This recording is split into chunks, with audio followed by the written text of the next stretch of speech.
The massive observation window of lunar base Artemis offered an unobstructed view of humanity's last hope. Dr. Alina Frost pressed her hand against the reinforced glass, watching as construction drones swarmed around the sleek hull of the UES Quantum Nexus. After 15 years of losses against the Drachnid Empire, the ship represented humanity's final chance at survival. "Quite a sight, isn't she?" Admiral James Way's weathered voice carried across the observation deck.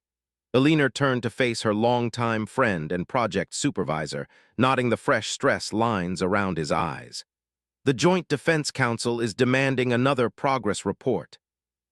"Tell them we're ahead of schedule," Alina replied, pulling up a holographic display from her neural implant. "The quantum probability drive achieved 99.8% efficiency in our latest test. We can predict enemy movements up to 6 seconds into the future." James whistled low. 6 seconds, that's double our initial projections." "The temporal mechanics were always sound," Alina explained, manipulating the complex equations floating before them. "We just needed to account for quantum uncertainty at the macro scale. The Drachnids may have superior technology, but they can't fight an enemy that knows their moves before they make them." The Admiral's expression darkened. "Speaking of the Drachnids, we lost contact with the Proxima Centauri colony this morning. Initial reports suggest a new type of stealth carrier. They're adapting." Alina's hands clenched involuntarily. Proxima had been home to over 12 million civilians. How many got out? "Less than half. The evacuation ships are still coming in." James stepped closer to the window, his reflection grim against the backdrop of stars. "We're running out of places to retreat to, Alina. Earth's defenses are holding, but our resource chains are stretched thin if the quantum nexus fails." "It won't," Alina cut him off, her voice firm. "I've selected Captain Ryoko Tanaka personally to command her. 20 years of combat experience, highest neural sync ratings we've ever recorded. She understands what's at stake." Inside the Quantum Nexus's command center, Captain Tanaka was already running her crew through another simulation. The neural interface chair molded to her body, countless data streams flowing directly into her consciousness through the quantum-enhanced neural link. "Tactical status report," she ordered, her mind simultaneously processing sensor data from a dozen different systems. Lieutenant Marcus Wung's fingers danced across his holographic controls. "All weapons systems nominal, Captain. Probability matrices are stable. The new targeting algorithms are processing faster than we expected." "Engineering, how's our temporal footprint?" Tanaka directed her attention to the engine section, where Chief Engineer Dmitry Volkov monitored the heart of their revolutionary drive system. "Clean and contained," Dmitry reported in his thick Russian accent. "The quantum bubble is maintaining perfect stability. We can initiate a temporal shift at your command." Tanaka allowed herself a small smile. After months of training, her crew operated like a single organism. They would need that level of coordination for what was coming. A priority alert flashed across her neural feed. "Bridge crew, stand by. We're receiving new orders from command." Admiral Way's hologram materialized in the center of the bridge. "Captain, we're accelerating the timeline. The Drachnids have begun targeting our quantum communications network. If they sever our remaining FTL links, we lose any chance at coordinating a defense." Tanaka straightened in her chair, feeling the ship systems respond to her heightened alertness. "What are our orders, sir?" "The quantum nexus is to deploy immediately to the Epsilon Eridani sector. Our intelligence suggests the Drachnids are massing their forces there for a push toward Earth. You're authorized to use the temporal drive in combat." The Admiral's hologram flickered. "This is it, Captain. Everything we've built, everything we've sacrificed, comes down to this moment." "Understood, Admiral." Tanaka's mind reached out through the ship systems, feeling the enormous power humming beneath her feet. "We won't let you down." As the hologram faded, Tanaka addressed her crew. "This is what we've trained for. The Drachnids think they've pushed us to the brink, that humanity is finished. They're about to learn how wrong they are." She initiated the launch sequence, feeling the quantum nexus respond like an extension of her own body. "All hands, battle stations. We make our stand here." Above the lunar surface, massive dock clamps released their hold on the experimental warship. The quantum nexus's quantum probability drive spun up, reality itself seeming to bend around its hull as it prepared for its first real combat deployment. In her private quarters, Alina Frost watched the ship depart through tears of both hope and fear. The theoretical physics were sound, the simulations perfect, but she alone knew the true cost of their desperate gambit. The quantum probability drive didn't just predict the future, it fundamentally altered the nature of causality itself. "Good hunting," she whispered, knowing that win or lose, the universe would never be the same after today. The void between stars erupted with quantum distortions as the UES quantum nexus materialized in the Epsilon Eridani sector. Captain Tanaka felt the familiar surge of neural feedback as the ship's advanced systems synchronized with her consciousness, providing real-time tactical data from thousands of sensors. "Multiple contacts detected," Lieutenant Wang reported, his hands moving with practiced precision across the holographic interface. "Detecting 27 Drachnid vessels, including 3 of their new stealth carriers. They're moving to surround the colony." Through the neural link, Tanaka could feel the fear and determination radiating from her crew. The colony below held over 5 million civilians, and evacuation ships were still launching from the surface. The Drachnids had timed their attack perfectly, or so they thought. "Chief Volkov, status of the temporal drive?" Tanaka's thoughts merged with the ship's quantum processors, running combat simulations at speeds no human mind could achieve alone. "Operating at peak efficiency, Captain." Volkov's voice carried the hint of pride that always emerged when discussing his engines. "Temporal bubble is stable and ready for activation. We can maintain a 6-second predictive window for approximately 40 minutes before requiring a cooldown cycle." Tanaka allowed herself a grim smile. "That's all the time we'll need. Lieutenant Wang, target the nearest carrier. Let's show them what this ship can do."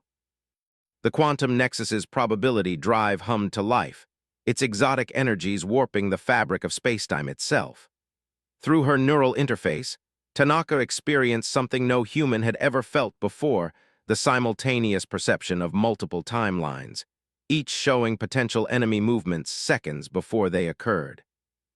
The nearest Drachnid carrier, a massive vessel bristling with stealth technology and plasma weapons, began its attack run. But Tanaka had already seen it coming, 6 seconds ago, an eternity in space combat. "Fire solutions calculated," Wang announced, his targeting systems guided by the temporal predictions. "Ready on your mark." "Execute," Tanaka commanded.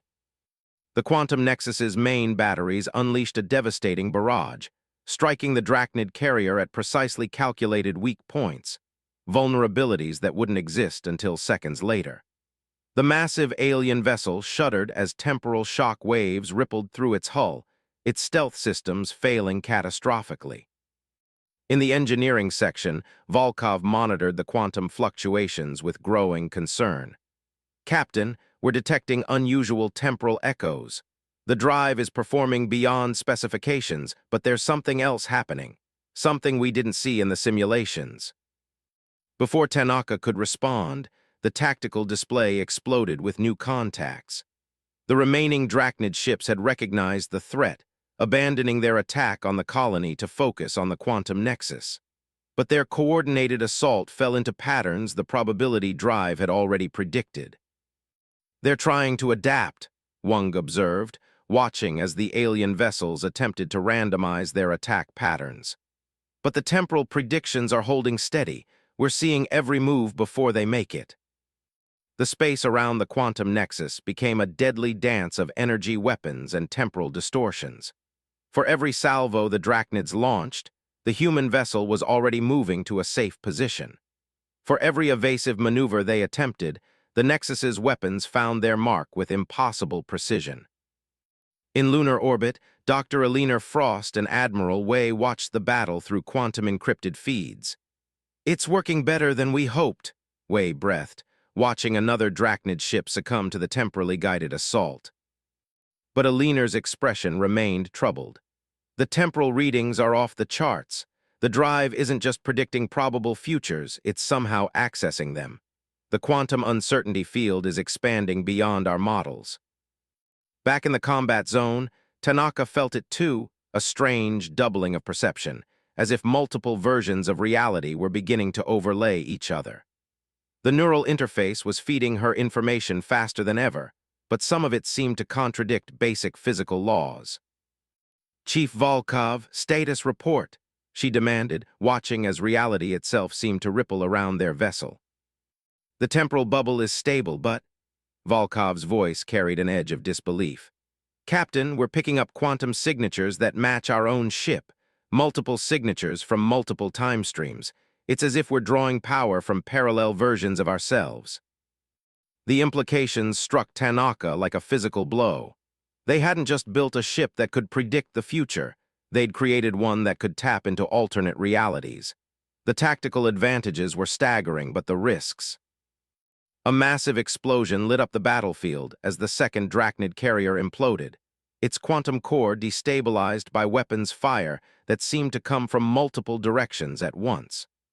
The remaining alien ships began a hasty retreat, their supposedly superior technology useless against an enemy that could attack from across different timelines.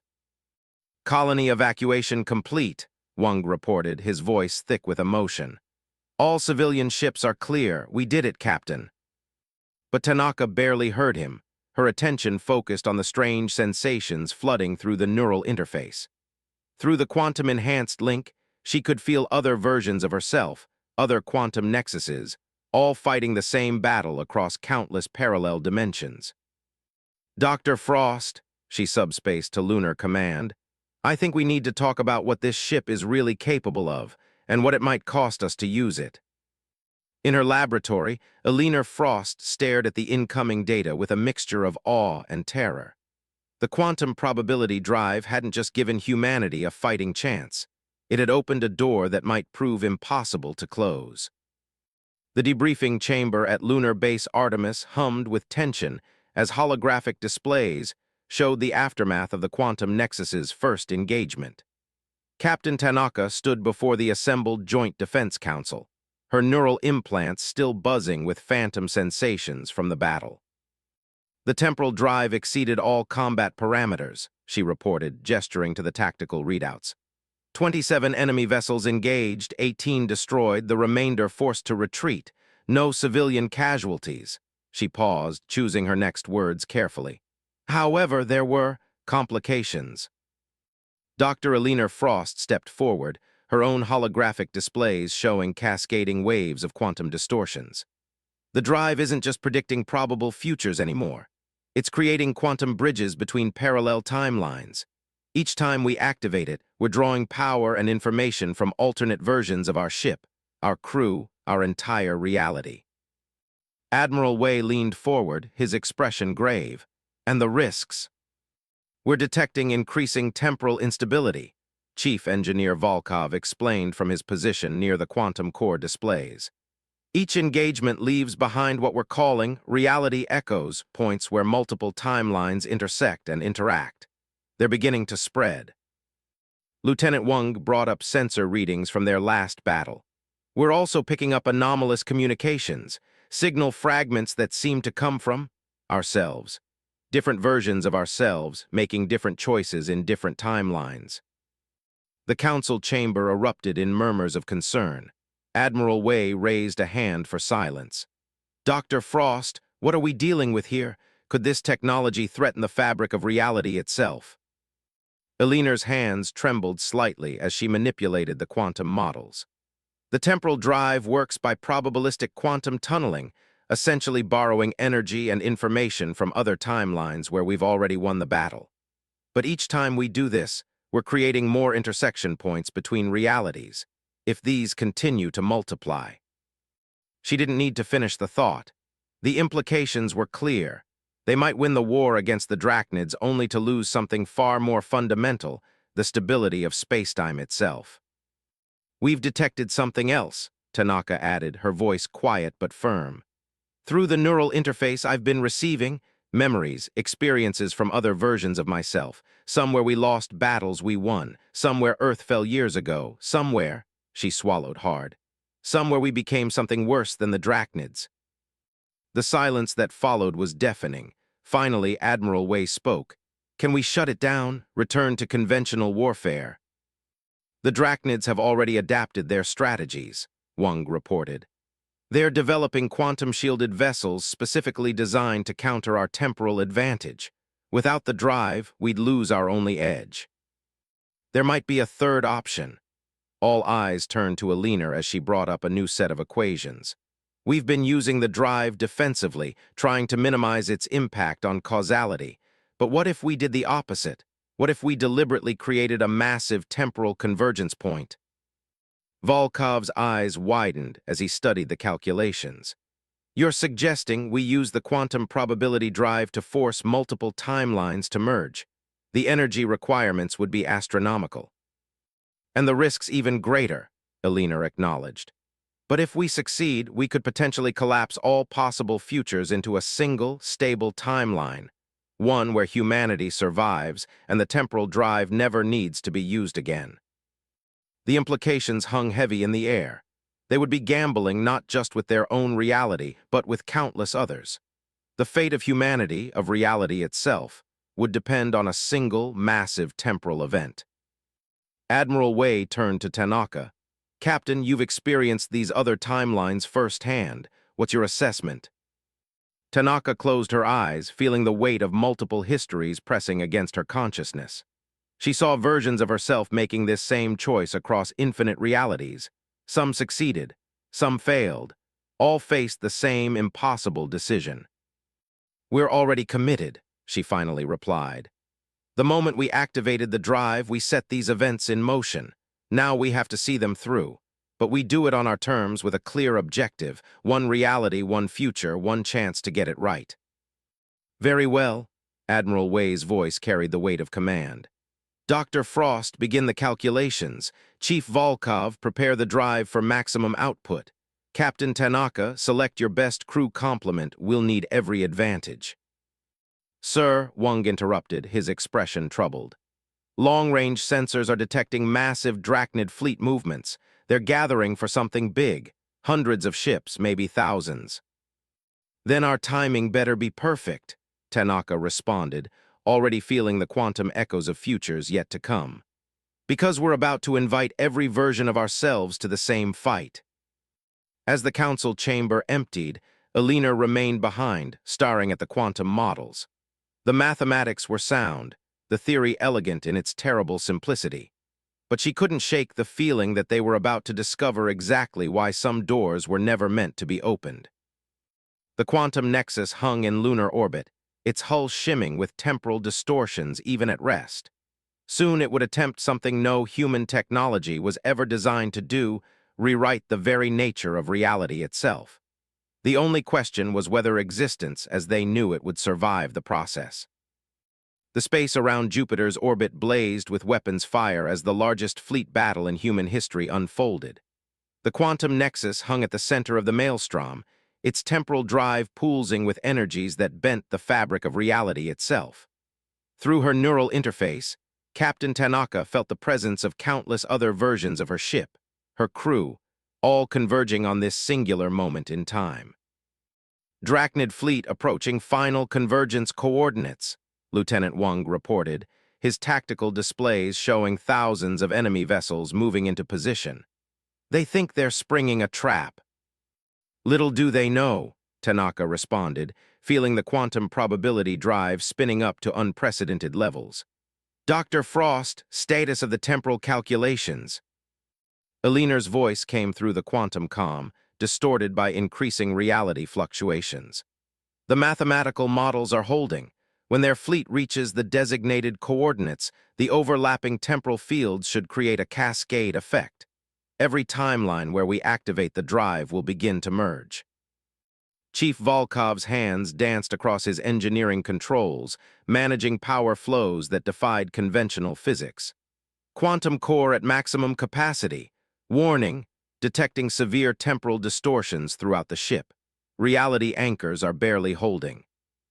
Through the neural link, Tanaka experienced fragments of other timelines bleeding through.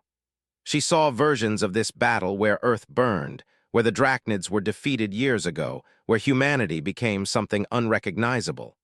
Each possibility felt equally real, equally present. Enemy fleet entering final attack formation, Wang announced. Multiple temporal signatures detected. They're trying to predict our predictions. They don't understand what we're really doing, Tanaka replied, initiating the final sequence. All hands prepare for temporal convergence. This is going to get strange. The Drachnid fleet struck first, thousands of ships firing simultaneously at the lone human vessel. But the quantum nexus existed in multiple states at once, both where the attacks landed and where they missed. Reality itself seemed to shudder as temporal paradoxes multiplied. Energy readings off the scale, Volkov reported, his voice tight with tension. The quantum core is drawing power from every parallel timeline simultaneously. We're creating a temporal singularity. On the tactical displays, the space around the battle began to warp and twist. Ships from other timelines phased in and out of existence, alternative versions of both human and Drachnid vessels, each fighting their own version of this crucial battle. Multiple quantum signatures converging, Aliner's voice cut through the chaos. The temporal merger is beginning. Captain, you need to get your timing perfect. Every version of the Nexus must activate their drives at exactly the same moment. Tanaka closed her eyes, feeling the presence of her other selves across countless timelines. Through the neural interface, she reached out to them all, coordinating an impossible synchronization across the boundaries of reality itself. Now, she commanded, her order echoing through dimensions. The quantum probability drive activated at full power, not just in their timeline but in thousands of others. Space itself seemed to fracture as multiple versions of reality crashed together. The Drachnid fleet found itself caught in a temporal maelstrom, their ships existing in multiple states simultaneously as timelines merged and overlapped. Timeline convergence at critical mass, Aliner reported, her voice barely audible over the sound of reality itself groaning under the strain. The collapse is beginning. Through the neural link, Tanaka experienced something no human was ever meant to witness, the merging of infinite possibilities into a single, definitive timeline. She felt the other versions of herself, their experiences, their choices, all flowing together like tributaries joining a mighty river. Detecting quantum fluctuations throughout the enemy fleet, Wang called out. They're ships. They're being rewritten by the temporal merger. The Drachnid vessels began to change as multiple timeline versions of themselves collapsed into single states. Some disappeared entirely, having never existed in the dominant timeline. Others transformed, showing battle damage from conflicts that had now both happened and not happened. Temporal convergence reaching terminal phase, Volkov warned. The drive can't handle much more. Tanaka gritted her teeth, maintaining her focus as reality reshaped itself around them. Through the chaos, she glimpsed something unexpected, images from the Drachnid perspective, their own temporal experiences bleeding through the quantum link. She saw their civilization, their motivations, their fears, and their own desperate attempts to prevent a future they had foreseen. They knew, she whispered, the realization striking her like a physical blow. They attacked us because they saw this moment coming. They were trying to prevent it. Temporal merger approaching completion, Aliner's voice carried a note of awe. The timelines are stabilizing into a new configuration. Whatever happens next, this will be our only reality. As the quantum probability drive reached its apex, time itself seemed to hold its breath. In that eternal instant, Tanaka saw every possible future collapsing into one, a future shaped not just by their actions, but by the very nature of cause and effect itself. The universe made its choice. Reality snapped back into focus, but something fundamental had changed. The Drachnid fleet hung motionless in space, their ships transformed by the temporal convergence into something neither fully alien nor fully human. Through the quantum link, Tanaka received a transmission that defied traditional physics, a message from the merged consciousness of countless timelines. The war was over, but the price of victory would reshape the very nature of existence itself. The observation deck of lunar base Artemis had become a gathering point for history's most unusual peace conference. 1 month after the Battle of Jupiter, Captain Tanaka stood beside Dr. Alina Frost, watching as human and drachnid representatives attempted to navigate their new shared reality. The beings that emerged from the temporal convergence could no longer be called purely drachnid. Their ships, their technology, even their physical forms had been transformed by the merger of countless timelines. They existed in a state that reflected both what they were and what they might have become. The quantum readings are finally stabilizing, Alina said, studying data streams from her neural implant. Reality has settled into its new configuration. No more temporal echoes, no more parallel timelines bleeding through. This is our only story now. Through her neural link, Tanaka could still feel traces of the other selves she had briefly merged with during the convergence. Have we figured out exactly what happened out there? What we created? We didn't just merge timelines, Alina explained, bringing up complex quantum models. We rewrote the fundamental nature of causality itself. The Drachnid's original attack, our development of the temporal drive, the final battle, it all became part of a single, self-sustaining temporal loop. They attacked because they saw it coming, which led us to build the drive, which caused the convergence, which they saw coming. A perfect paradox, Chief Volkov added, joining them at the window. The engineer's eyes were fixed on the transformed Drachnid vessels in orbit. Their technology has become something entirely new, not just a merger of human and Drachnid science, but innovations that could only exist in this new timeline we've created. Lieutenant Wang approached with fresh tactical data. The quantum probability drive has gone dormant. Whatever power source it was drawing from all those other timelines, they don't exist anymore. We couldn't repeat what we did even if we wanted to. In the conference chamber below, Admiral Wei was meeting with the being that had once been the Drachnid High Commander. Its form shifted subtly as it moved, as if still settling into its new state of existence. They're calling it quantum evolution, Tanaka observed. The forced advancement of both our species into what we might have become after millennia of cooperation instead of war. We didn't just end the conflict, we rewrote its entire purpose. Alina's expression was troubled. But at what cost? We erased countless timelines, countless versions of reality. Did we have the right to make that choice for all of existence? We may never know, Tanaka replied, feeling the weight of memories that both were and weren't her own. But I've seen what the alternatives would have been. Endless war, mutual destruction, or worse, both our species becoming something horrible in our attempts to survive. Through the quantum communications network, which now operated on principles that defied traditional physics, messages were already flowing between Earth and the transformed Drachnid worlds. What had once been an empire of conquest had become something else, a civilization as confused and fascinated by their new existence as humanity was. The quantum core is evolving, Volkov reported, checking readings from the quantum nexus. Not into a weapon anymore, but something different. The transformed Drachnids are calling it a bridge, a way to traverse possibilities without fracturing reality itself. Because there's only one reality now, Alina mused. But it's larger, more complex than what existed before.